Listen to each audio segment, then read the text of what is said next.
Paano magbayad ng tax sa BIR gamit ang Maya? Buksan ang Maya, hanapin ang bills, hanapin ang government, hanapin ang Bureau of Internal Revenue. Ito yung instruction. Ang TIN daw ay yung 9 digits na makikita sa COR, yung unang 9 digits. Ang branch code ay yung huling 3 digits o kaya ay 5 digits. Okay, got it. So, TIN, 9 digits, branch code, 50. Makikita nyo yan dun sa COR nyo, yung sa huling digits, tingnan nyo. Amount, kunyari, 200 lang. Para magtuloy kasi 300 lang ang balance. Kunyari, 33.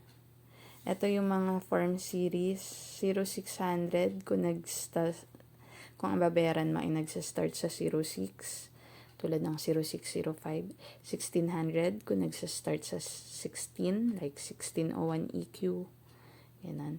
1700 kung nagsa-start sa 17, like 1701 Q, 1702 Q, 1701, 1701A, 1702, 1702 RT, ganun.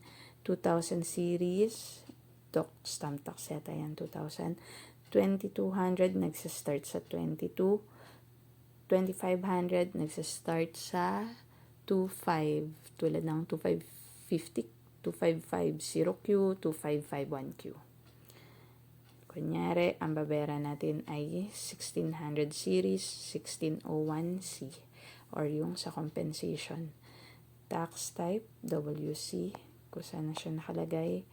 Kunyari, ang babayaran natin ay May 2026. Pipindutin yung last day ng month na babayaran. At tapos, email, ilagay para dyan isa-send ni Maya yung proof of payment.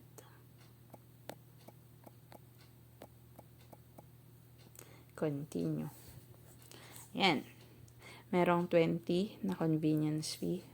So, dapat ang balance nyo ay merong sobra para sa convenience fee.